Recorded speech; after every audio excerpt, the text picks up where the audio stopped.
Hey guys, I want to give you a bit of a litmus test to see how serious you are to actually quit porn. And I say this with a lot of love because I talk pretty much almost every day with men who are trying to quit, and they're struggling because they have high values and high standards, and they don't want the habit, but they do it anyways, right? So this is my test to see how serious you are, right? So when I get on a call with people for the first time, they're trying to get serious about quitting porn. I ask them, okay, so why do you want to quit, right?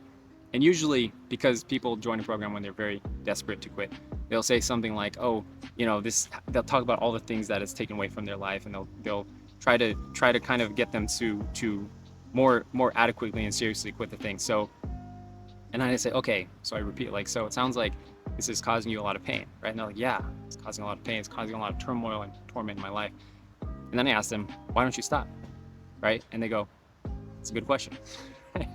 And then I tell them, like, through the process of sharing my own experience, is that you can actually just stop today, right? In one day, like it literally takes one day. And then I remind them that anyone who has quit this habit, at one point, they didn't do it anymore. Think about that for a second. Anyone who's quit porn for good, like years and years ago, at one point they just didn't do it anymore, right?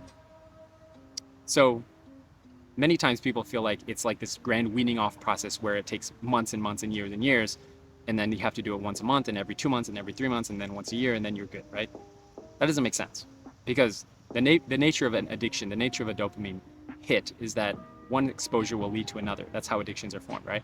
So the litmus test, I say, is you can quit today, right? And then I look at their eyes and look at their face, and ask them, why do you believe that you can't quit today? Like, why do you think you can't? And so when I say that to you guys, like, why can't you just stop today, and the last time you acted out be the last time you ever act out? I want you to honestly listen to your internal dialogue when I say that. Like, you can stop today. And the last time you acted out was the last time you ever acted out, because you don't need this habit anymore. You don't need it. You don't. And if you think you do need it, that means you have some internal dialogue that's not helping you. That means you have this constant cost benefit analysis, this risk reward analysis going on in your brain. Then every time you do act out or think about acting out, you have this justification that you need this habit for some reason.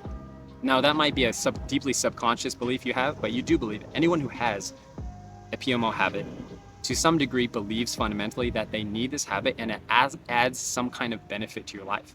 And as long as you believe that porn is adding some value to your life, you will never quit. Let me repeat that. As long as you believe that porn is adding value to your life, you will never quit. Because when the rubber hits the road, when you're really struggling your brains out, and you have an opportunity to make those micro decisions, like, do I watch this YouTube video or not? Do I watch this Instagram, reel, or this profile or not? Do I watch this TV show or not? Do I watch this movie or not?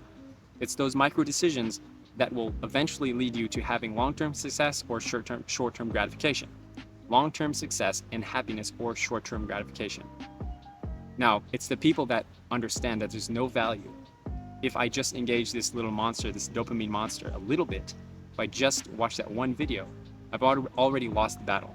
If you think like that, if I watch this one video or do this one Google search, I've already lost the battle. And if you think like that, you will succeed, because you fundamentally understand that there's no value that's added to your life, all right?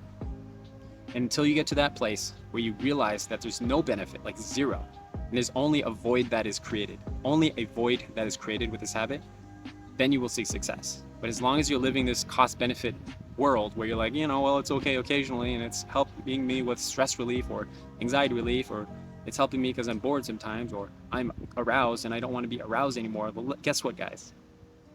You're only aroused because porn has trained you to be aroused. You're only stressed because porn has trained you to be stressed, because you have never learned how to deal with stress in a productive way, and you've always escaped from it, all right? Sorry to be a little brash here, guys, but this is a question.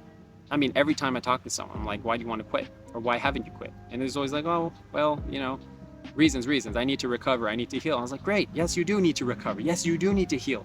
Yes, you do need to figure out how to productively release these emotions of negative emotions, stress, anxiety, depression. But why does that mean you need to keep this habit? They're two separate things. Does that make sense?